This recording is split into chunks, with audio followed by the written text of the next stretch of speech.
বিদ্যুৎ আমদানিতে দুর্নীতির প্রমাণ পেলে আদানির সঙ্গে চুক্তি বাতিলের চিন্তা বাংলাদেশের। জনগণ চাইলে আদালতের মাধ্যমেই মিলতে পারে সহজ সমাধান। চুক্তিগুলোকে এখন দেশি বিদেশি আইনজীবীদেরকে দিয়ে পরীক্ষা করাচ্ছি। যদি গুরুতর অন্যায় হয়ে থাকে তাহলে এগুলোকে বাতিল করারও আমরা নেব। তো সেই প্রক্রিয়াটা চলমান আছে। আদানির মতো এরকম চুক্তি যেসব ক্ষেত্রে রয়ে গেছে, জনসাধারণের পক্ষ থেকে জনগণ এটার প্রতিকার করবে, আইনি প্রক্রিয়ায় বাতিল করবে। মার্কিন আদালতে আদানির বিরুদ্ধে প্রতারণার অভিযোগের জেরে গ্রুপটির সঙ্গে দুটি চুক্তি বাতিল করল কেনিয়া। দেখছিলেন প্রধান শিরোনাম। সন্ধ্যার সময়ের সঙ্গে আছে আমি ছোঁয়া খন্দকার। এবার অন্যান্য শীর্ষ সংবাদ। নতুন নির্বাচন কমিশনে আস্থা রাখতে চায় বিএনপি। কাজের মাধ্যমে নিরপেক্ষতা প্রমাণ দেওয়ার আহ্বান। ভোট দিতে দেরি করলে স্বৈরাচারীদের সুযোগ পাওয়ার শঙ্কা নেতাদের। কেজি মুরগির থেকে আলুর দাম বেশি, নতুন আলুর দাম এখন নাগালের বাইরে। লাগামহীন নতুন আলুর দর। ঢাকায় কেজি 120 টাকা, বগুড়ায় 200। সরবরাহ সংকটের অজুহাত বিক্রেতাদের। আমদানির ধীর গতিতে রমজানে পণ্যের দাম বৃদ্ধির শঙ্কা। এবং এখনও উপেক্ষিত শিক্ষা খাতের সংস্কার, ভর্তি, কারিকুলাম ও পাইলটিং নিয়ে জটিলতা। সমাধানে দ্রুত কমিশন গঠনের আহ্বান। পরিকল্পনা আছে জানালেন প্রেস সচিব।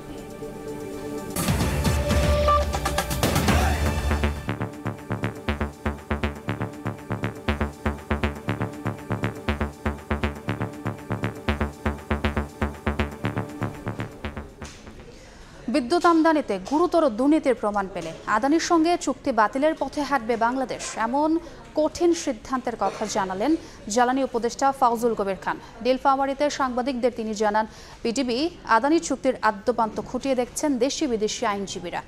এদিকে বিশ্লেষকরা মনে করেন, দেশের মানুষ চাইলে চুক্তি বাতিলে আদালতের মাধ্যমে মিলতে পারে সহজ সমাধান। আদানি পাওয়ার লিমিটেড। আদানি গ্রুপের এই প্রতিষ্ঠানটি ভারতের সবচেয়ে বড় বেসরকারি তাপবিদ্যুৎ কেন্দ্রের মালিক। কিয়োটো প্রোটোকল অনুযায়ী বিশ্বের প্রথম কয়লা ভিত্তিক সুপারক্রিটিক্যাল তাপবিদ্যুৎ কেন্দ্র স্থাপনের অনুমোদন পায় তারাই। ভারতের এই শিল্পগোষ্ঠীর সঙ্গে 2017 সালে বিদ্যুৎ আমদানির চুক্তি করে বাংলাদেশের পাওয়ার ডেভেলপমেন্ট বোর্ড পিডিবি। বিদ্যুৎ ও জ্বালানির দ্রুত সরবরাহ বৃদ্ধি বিশেষ যে আইনে এই চুক্তি করা হয়েছে, করফাকি, ইচ্ছে মতো কয়লার দাম নির্ধারণ সহ নানা অনিয়মের অভিযোগের মুখে গেল 14 নভেম্বর সেই আইনের 2টি ধারা বাতিল করেছে দেশের উচ্চ আদালত। যদি গুরুতর অন্যায় হয়ে থাকে তাহলে এগুলোকে বাতিল করারও আমরা নেব। তো সেই প্রক্রিয়াটা চলমান আছে। এবার আদানির সঙ্গে পিডিবির করা চুক্তি থেকে সরে আসতে পারে বাংলাদেশ। নীলফামারীতে সাংবাদিকদের সঙ্গে আলাপকালে এমন অবস্থান তুলে ধরেন জ্বালানি উপদেষ্টা। এই আইনকে দিয়েই এই সব জিনিসকে জায়েজ করা হয়েছে। গত বুধবার দিন আমাদের উপদেষ্টা পরিষদের সভায় এই আইনটাকে পুরোপুরি বাতিল করে দেওয়া হয়েছে। তবে পিডিবি আদানির চুক্তি বাতিল করলে যেন কোনো ঝামেলা না বাড়ে সেজন্য আদ্যোপান্ত খুঁটিয়ে দেখছেন দেশি বিদেশি আইনজীবী। চুক্তি যদি বাতিল করেন তাহলে এটা কিন্তু আদালতে চলে যাবে। তো ওই জন্য আমরা এই চুক্তিগুলোকে এখন দেশি বিদেশি আইনজীবীদেরকে দিয়ে পরীক্ষা করাচ্ছি। আদানির সঙ্গে চুক্তি বাতিল করে ভারতের সঙ্গে সম্পর্ক বৈরী করতে যাবে না বর্তমান অন্তর্বর্তী সরকার, এমন দাবি করে ক্যাবের জ্বালানি উপদেষ্টা বলেছেন, জনগণ চাইলে আদালতের মাধ্যমে মিলতে পারে সহজ সমাধান। চুক্তি বাতিলে আদালতের উপরই ভরসা রাখছেন বিশ্লেষকরা। দেশের মানুষ চাইলে আইনি প্রক্রিয়ায় সহজ সমাধান সম্ভব বলে মনে করেন ক্যাবের জ্বালানি উপদেষ্টা। প্রত্যাশা করি না যে সরকার অনেক বড় ধরনের ঝুঁকি নিক। সেই বিবেচনায় আদানির বিদ্যুৎ চুক্তি বাতিল করার ব্যাপারে আমরা সরকারের কাছে কোনো উদ্যোগ প্রত্যাশা করি না। সম্প্রতি শুল্ক গোয়েন্দা বিভাগের এক তদন্তে জানা গেছে, গেল জুলাই পর্যন্ত আদানির কাছ থেকে বিদ্যুৎ আমদানি করে কর ফাঁকি দেওয়া হয়েছে প্রায় 40 কোটি মার্কিন ডলার। মহির মারুফ, সময় সংবাদ, ঢাকা। ভারতের ধনকুবের গৌতম আদানির প্রতিষ্ঠানের সঙ্গে বিমান ও জ্বালানি খাতের 2টি বড় চুক্তি বাতিল করেছে কেনিয়া। দুর্নীতির বিষয়ে নিশ্চিত প্রমাণ ও বিশ্বাসযোগ্য তথ্য পাওয়া গেলে কঠোর পদক্ষেপ নেওয়ার হুঁশিয়ারি দিয়েছেন দেশটির প্রেসিডেন্ট উইলিয়াম রুটো। মূলত জালিয়াতি ও প্রতারণার দায়ে মার্কিন আদালতে অভিযুক্ত হওয়ার পর এই সিদ্ধান্ত নেয় নাইরোবি। এদিকে প্রেসিডেন্টের সাহসিক সিদ্ধান্তে খুশি দেশটির বাসিন্দারা। জালিয়াতি ও প্রতারণার দায়ে মার্কিন আদালতে অভিযুক্ত হওয়ার পর নিজ দেশেই তোপের মুখে ভারতীয় ধনকুবের গৌতম আদানি এবার আদানি গ্রুপের সঙ্গে বিমানবন্দর ও জ্বালানি প্রকল্পের দুটি চুক্তি বাতিলের ঘোষণা দিলেন কেনিয়ার প্রেসিডেন্ট উইলিয়াম রুটো। স্থানীয় সময় বৃহস্পতিবার দেশটির পার্লামেন্টে তিনি বলেন, আদানি গ্রুপের দুর্নীতির বিষয়ে নিশ্চিত প্রমাণ বা বিশ্বাসযোগ্য তথ্য পাওয়া গেলে কঠোর পদক্ষেপ নেওয়া হবে। কেনিয়া সরকার এখন বিমানবন্দর ও জ্বালানি প্রকল্পের জন্য নতুন অংশীদার খুঁজতে কাজ শুরু করবে বলেও জানান তিনি। তার এই বক্তব্যে জোরালো সমর্থন জানান পার্লামেন্টে উপস্থিত সদস্যরা। মিত্র দেশগুলো আমাদের কাছে কিছু তথ্য সরবরাহ করেছে, সেগুলোর উপর ভিত্তি করে অবিলম্বে ক্রয়াদেশ বাতিল করতে যোগাযোগ এবং খনিজ ও জ্বালানি মন্ত্রণালয়কে নির্দেশ দেওয়া হয়েছে। কেনিয়ার প্রধান বিমানবন্দরে 185 কোটি মার্কিন ডলার বিনিয়োগের পরিকল্পনা করেছিল আদানি গ্রুপ। 30 বছরের জন্য বিমানবন্দর পরিচালনায় কেনিয়া সরকারের সঙ্গে চুক্তি করে আদানি। এছাড়া বিদ্যুৎ সঞ্চালন লাইন নির্মাণের জন্য জ্বালানি মন্ত্রণালয়ের সঙ্গে 73 কোটি 60 লাখ ডলার মার্কিন ডলারেরও একটি চুক্তি হয়। গত বছর জানুয়ারিতে এক সপ্তাহেই প্রায় 2500 কোটি ডলারের ব্যক্তিগত ধন সম্পদ উধাও হয়ে গেছে আদানির। সে সময় নিউ ইয়র্ক ভিত্তিক প্রতিষ্ঠান হিন্ডেনবার্গ রিসার্চের এক প্রতিবেদন প্রকাশের পর গৌতম আদানির মালিকানাধীন বিভিন্ন কোম্পানির শেয়ারে ধস নামে। প্রতিবেদনে আদানির বাণিজ্যিক প্রতিষ্ঠানের বিরুদ্ধে কর্পোরেট জগতের ইতিহাসে সবচেয়ে বড় ধোঁকাবাজির অভিযোগ ওঠে। তবে অত্যন্ত ক্ষোভের সঙ্গে এই রিপোর্টের প্রতিবাদ জানায় আদানি গ্রুপ। তাদের বিরুদ্ধে আনা অভিযোগও অস্বীকার করে কোম্পানিটি। হিন্ডেনবার্গ রিসার্চের বিরুদ্ধে আইনগত ব্যবস্থা নেওয়ার হুমকি দিয়েছিলেন গৌতম আদানি। মৌসুমী সাথী, সময় সংবাদ। নবগঠিত নির্বাচন কমিশনের প্রতি আস্থা রাখতে চায় বিএনপি। একই সঙ্গে কাজের মাধ্যমে তাদের নিরপেক্ষতা প্রমাণের আহ্বান জানান নেতারা। তবে দ্রুত নির্বাচন না হলে স্বৈরাচারীর দোসরদের ষড়যন্ত্র সফল হতে পারে বলেও শঙ্কা দলটির কোনো নেতার। তাদের দাবি, কয়েকজন উপদেষ্টা চাকুরিজীবীর মতো কাজ করছেন, তাদের কাজে বিপ্লবের গতি নেই। জুলাই আগস্ট অভ্যুত্থানে রিকশা চালক হত্যার প্রতিবাদে নয়াপল্টনে বিএনপির কেন্দ্রীয় কার্যালয়ের সামনে বিক্ষোভ সমাবেশের আয়োজন করে জাতীয়তাবাদী রিকশা ভ্যান অটো চালক দল। শুক্রবার দুপুর থেকে মিছিল নিয়ে জড়ো হতে থাকেন রিকশা চালকরা। মিছিল স্লোগানে মুখর হয়ে ওঠে নয়াপল্টন। এ সময় নিহতদের স্মৃতিচারণ করতে গিয়ে আবেগ আপ্লুত হয়ে পড়েন স্বজনেরা।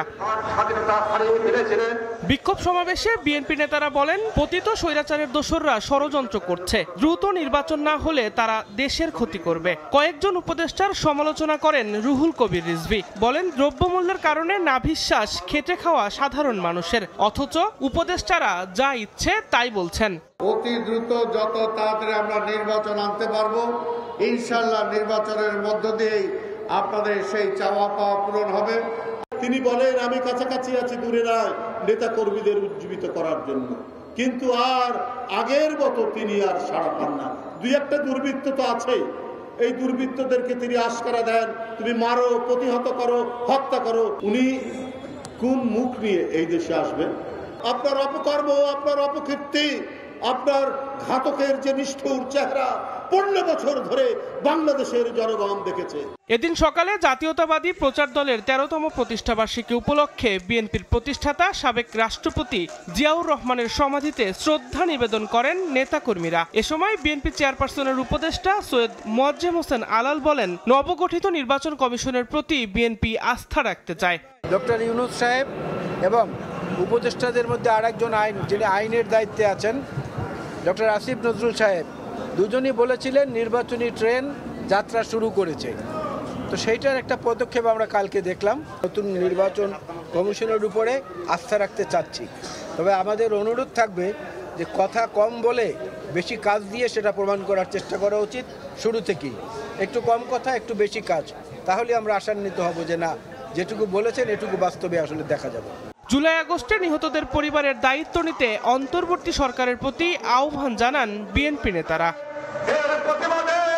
দিন মোহাম্মদ সাব্বির, সময় সংবাদ, ঢাকা। প্রধান নির্বাচন কমিশনার এএমএম নাসির উদ্দিনের নেতৃত্বাধীন সব গঠিত নির্বাচন কমিশনের শপথ রোববার। প্রধান বিচারপতি সৈয়দ রেফাত আহমেদ সুপ্রিম কোর্ট জাজেস লাউঞ্জে রোববার দুপুর 1:30টায় এই শপথ পাঠ করাবেন। এর আগে বৃহস্পতিবার সাবেক অতিরিক্ত সচিব আনোয়ারুল ইসলাম সরকার, সাবেক জেলা ও দায়রা জজ আব্দুর রহমান এল মাসুদ, সাবেক যুগ্ম সচিব বেগম তহমিদা আহমদ এবং অবসরপ্রাপ্ত ব্রিগেডিয়ার জেনারেল আবুল ফজল মোহাম্মদ সানাউল্লাহ নতুন কমিশনে নির্বাচন কমিশনার হিসেবে নিয়োগ দিয়ে প্রজ্ঞাপন জারি করা হয়। সার্চ কমিটির প্রস্তাব করা নামের তালিকা থেকে রাষ্ট্রপতি এই 5 জনকে প্রধান নির্বাচন কমিশনার এবং নির্বাচন কমিশনার হিসেবে বেছে নেন।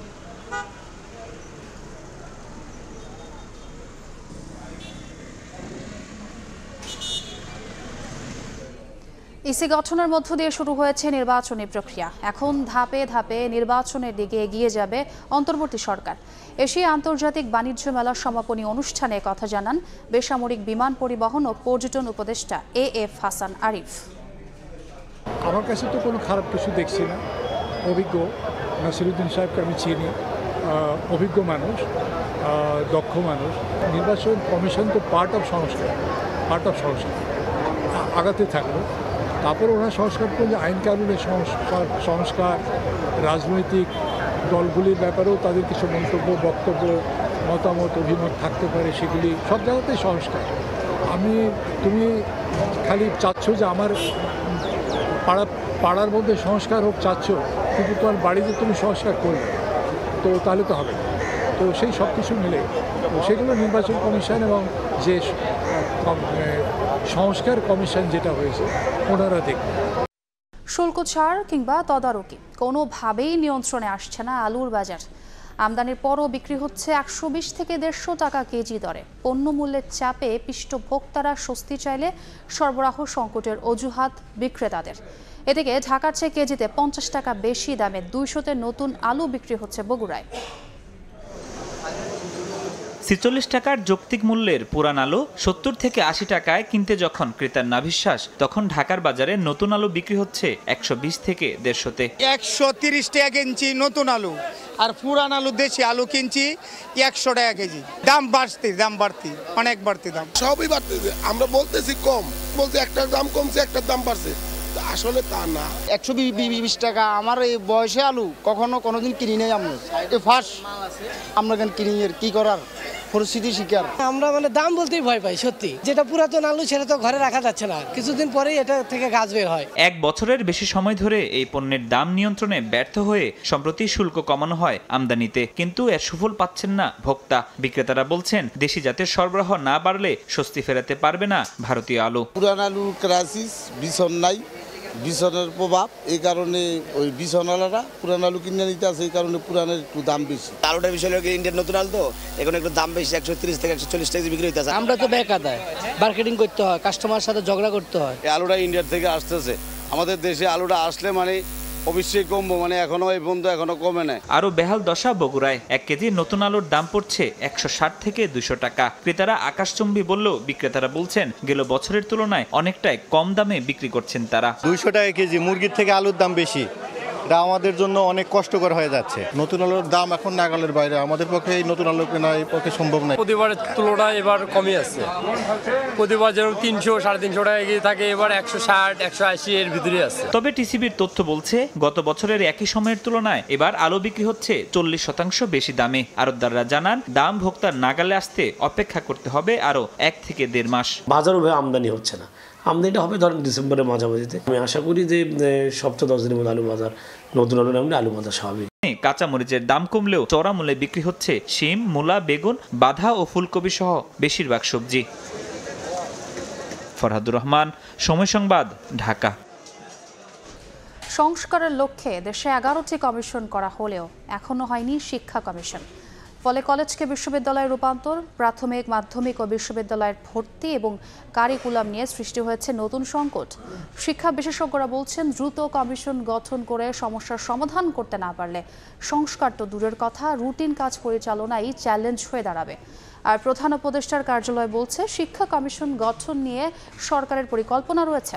শাকির আহমেদের রিপোর্ট। স্বাধীনতার 5 দশক পরেও নির্দিষ্ট হয়নি জাতীয় শিক্ষা দর্শন। ফলে ক্ষমতাসীন সরকার নিজেদের রাজনৈতিক দর্শন অনুযায়ী প্রবর্তন করে কারিকুলাম, রচনা করে পাঠ্য বই। আর সরকার পরিবর্তনের সঙ্গে সঙ্গেই বদলে যায় তা, বাতিল হয় কারিকুলামও। 2012 সালের পাঠ্য বই পরিমার্জন করে 2025 শিক্ষাবর্ষের জন্য ছাপানোর কাজ চলছে। আর 2026 সালে শিক্ষার্থীরা কোন কারিকুলামে পড়াশোনা করবে তা নিয়ে এখনো কোনো সিদ্ধান্তই হয়নি। শিক্ষাবিদরা বলছেন এখনো কোনো উদ্যোগ না থাকায় এই সময়ের মধ্যে 2026 সালের জন্য কারিকুলাম প্রণয়ন, পাঠ্য বই রচনা ও স্কুল পাইলটিং শেষ করা সম্ভব হবে না।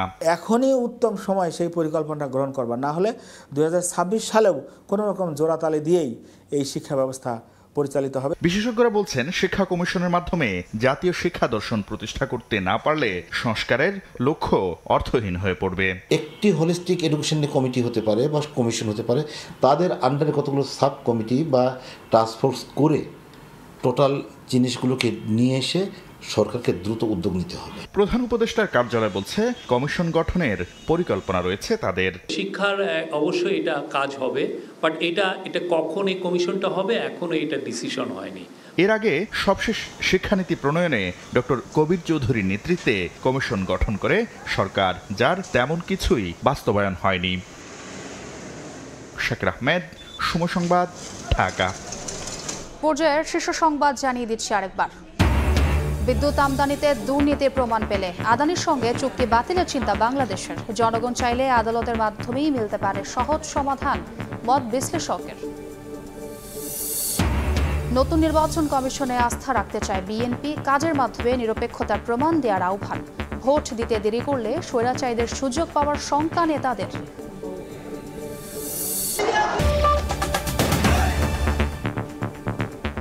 এ ছিল সন্ধ্যার সময়, সঙ্গেই থাকুন সময়ের।